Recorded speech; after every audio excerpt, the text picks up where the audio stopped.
When using lighting for photography, video, and filmmaking, accurate reproduction of color is extremely important because photography and cinematography is all about light. But filmmakers soon learn that all light is not created equal. The human eye is immensely versatile at adapting between different light sources. If you follow someone wearing a white t-shirt from daylight into a house with tungsten bulbs, their shirt still appears white to you. Had you been filming that same person, the results would have been very different. Through necessity, video makers and cinematographers quickly understand the need to color correct light sources using gels and filters to compensate for those differences, known as color temperature, between daylight and traditional artificial lights.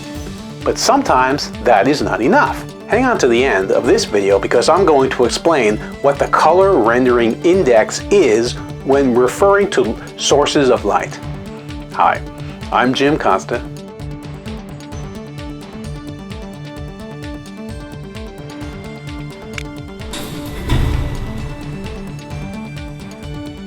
I'm a videography, photography, and technology guru, but you can call me a dadographer.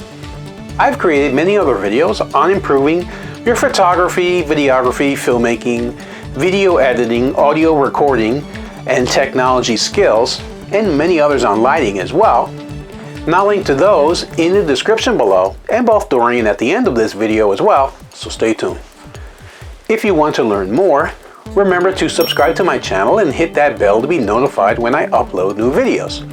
I upload every week, and I'll be uploading many more explanations of film, video, photo, editing, and tech topics.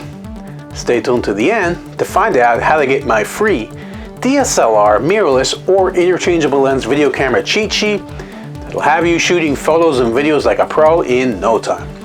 Best of all, my cheat sheet specializes in shooting video with any type of camera, including mirrorless and DSLR cameras. In it, you'll find all the information that you need on important video techniques such as white balance, color temperature, frame rates, and more. The info that I've assembled for you will definitely help to improve your video and photo work. I am a full-time working photographer, video producer, editor, and technology pro. That is the small business that I own, and it's how I make a living. You'll find my contact info in the description below. Contact me if you need photography or video production for you personally, for your business, or for someone that you know. The Color Rendering Index, or CRI, describes how a light source makes the color of an object appear to human eyes and how well subtle variations in color shades are revealed. The Color Rendering Index is a scale from 0 to 100%, indicating how accurate a given light source is at rendering color when compared to a reference light source like the sun. The higher the CRI, the better the color rendering ability. Light sources with a CRI of 85 to 90 are considered good at color rendering. Light sources with a CRI of 90 or higher are excellent at color rendering and should be used for tasks requiring the most accurate color discrimination, such as art restoration, for example. It's important to note that CRI is independent of color temperature, although it is actually related to it. If you want to learn more about color temperature, check out the video that I did on this subject. I'll put a link to that video in the description below for you. You can watch it after you watch this video and you'll learn even more on that subject. You're probably wondering what this has to do with film and video and photography. The CRI is calculated by comparing the appearance of a range of sample colors when observed under daylight or a standardized artificial source against the light that's being tested. The results across the sample colors are averaged out to give a single score, with 100 being given to a light which renders colors as accurately as the standardized source, like the sun. In other words, if you look at something in sunlight and it looks exactly the same under an artificial light source, it gets a score of 100. The lower the CRI score, the less accurately a light source will reproduce all colors in a subject, which means that when using lights for your production, you should seek to choose those with a high CRI rating, say 95 plus, for the most accurate reproduction of colors. It's important to know that it is quite possible to find two lights that have the same score but which give different results when using them. This tends to occur only when the two lights are made by different manufacturers, so be leery of that. And if you can, use the same kind of lights by the same manufacturers and you should be okay. Ideally, you should always conduct tests in advance of a shoot to check the compatibility of lights as well as their performance, especially when using those from more than one manufacturer. Using only lights of one type and from one manufacturer will reduce the risk of a mismatch in lighting scores and sources. Care should also be taken when using mixed sources, for example, daylight and tungsten lights, along with LED or fluorescent lights. You don't want to mix light sources if you can avoid that. High CRI lights often command premium prices, which can be an issue for independent productions working on restricted budgets.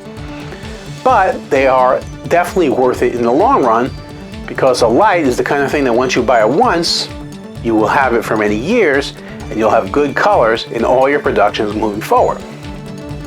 Now, if this is making sense to you, but I've got it in the comment section below. My question of the day is, what type of lighting do you plan to use in your next video or film project? Leave a comment below and let us know. Would you like to learn more about your camera settings to get you shooting like a pro? I've created an absolutely free cheat sheet for you on all the best camera settings to shoot video with your DSLR, mirrorless, or video camera that will show you the settings that will allow your photos and videos to shine and stand out from the competition. The link to get that cheat sheet is just below in the video description.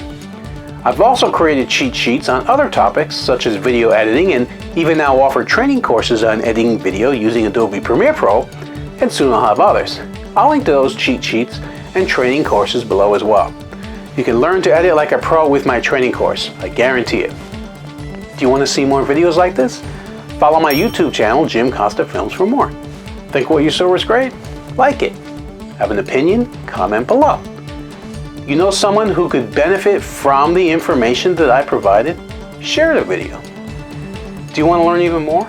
If so, then connect with Jim Costa Films on social media and online, on Facebook, Instagram, Twitter, YouTube, and the web.